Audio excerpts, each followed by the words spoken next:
Wait for it. Wait for it. Where's the light? We do have our ring light on. Yay. All right. But we are in the studio remotely. Yes. That's how we do things. Mm-hmm. I'm so thankful for it. But with the Home Sanctuary ladies. Yay! So wait. Welcome back, Carrie and Katie. So they are Glad to be OGs. back. Thank you. So you guys are OGs in Friends. I think episode 13. Yeah, you made top 20. Is that what it was? Really? Mm-hmm. When we first started our podcast, because I don't know who's I think so. like you were on our list, on our little envelope, back of an envelope. You guys were one of our very first. We had to have these ladies on. Yeah, let's take this way back. And now look at you guys. That was like 2 years ago, and you guys have blown up, not just in our city, but on the gram. And you guys are taking over the world. So give us a quick update from where you were and now where you are. I think that when we were with you guys, whenever that was, we were pretty green in our field and just knew we had a passion. And really wanted to take it places. At that time, we didn't really know what or how. I mean, talk about winging it. That was totally winging it. We've come quite a ways in our strategy and coaching and business plan. Like, we feel definitely like probably far more legitimate than we did in 2018 or whenever that was that we met. So we are true business women. Katie has to remind me that all the time. Like, Carrie, we got this. It's not like a hobby, people. Right. Yeah, it's not something that you're doing just for fun. Like, this is a legit business. You guys have really made something of yourselves. So give our listeners a little bit of a reminder of what you do and your purpose behind your the Home Sanctuary. Well, we are a home organizing business that likes to take home organizing and make sure that it has a splash of style. We say that every space in your home should be a reflection of you, even those spaces behind closed doors. So we all work so hard to, make our homes feel pretty and decorated and nice. And we think that even your pantry should feel that way. And also on top of that, you shouldn't keep in your house things that don't bring you happiness or that you don't use anymore, because those things often lead to chaos and overwhelm. So it's kind of a two-part thing. We want to bring people peace and happiness in their home, function and systems that help their lives run smoother, and also make it pretty. So that's kind of the basis of how we run our business. And I think that with the pandemic, people were home so much more that it has been good for us, for people to see the value of investing in your home, letting go of things, extra chaos and clutter. And so this past year has really helped us get our message out a little bit easier of what our goal is with the Home Sanctuary.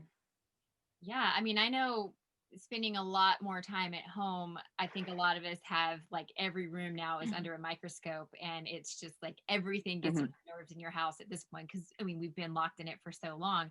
What specifically, like, what rooms or what have you guys seen an uptick in since the pandemic?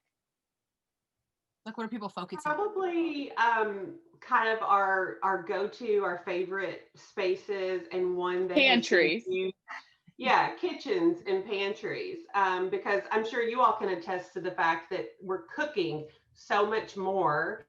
We're not running kids here, there, and everywhere in the evenings like we were, for a while, and many people are still doing this.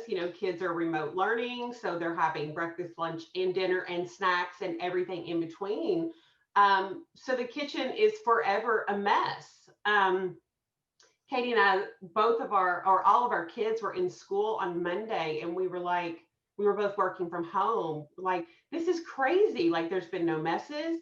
There's been nobody coming to make lunch, nobody leaving this, that, and it's just insane how much more we've been living in our homes. So I think definitely the kitchen has been the number one.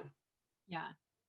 And we say, we've said this 1,000 times, the kitchen's the heart of the home. Like even pre-pandemic, that is like where we would suggest anyone start with organization.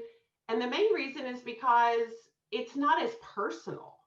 I mean, yes, you might have some things that, so and so's dishes, or, we understand that sort of thing, but it's more black and white, I guess. Mm-hmm. And it's easier to make those hard decisions. Like, no, I don't use that air fryer, rather than, oh, I really want to, keep these 10 quilts that were passed on to me, or, it's typically easier decisions. That's true. I do find like I'm not emotionally attached to many appliances. Mhm. My toaster, I was Mhm. very attached to my toaster and was very sad when it died. But that's really the only thing in my kitchen that I would be like Mhm. everything else, like, no, take it. Whatever. I can name like 5 Throw it away. things right after that. Get it? Yeah. Ah! 100%. Oh, okay. She's got a point. I do love a good like Your rice mortar pan, pestle. Your Oh, rice yeah, I pan. do have a good rice pan. your lemon squeezer. You have one. Salt Do you pan. have I 10? can name 1,000 that she is so attached to. She's lying. I'm like, she's like my toaster. I'm like, I could name like 1,000. Okay, it's true. It's true. No, but that's okay. I mean, more than that, we're talking about, when we empty kitchens, sometimes people might have 4 garlic presses, or, Mhm.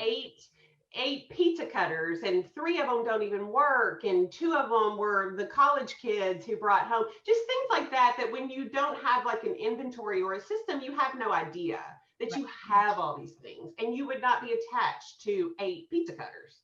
No. Right. True. You get blended families. One thing we've said this year is the kitchen and kids' toys.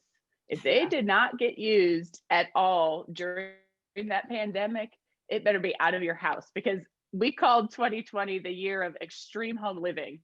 So if it didn't, you didn't wear half your wardrobe. You can keep all that. But if that toy did not get played with while your kids were home and bored, and you didn't use that rice cooker, you're never going to use it. So now So is the true. time to assess and get rid of.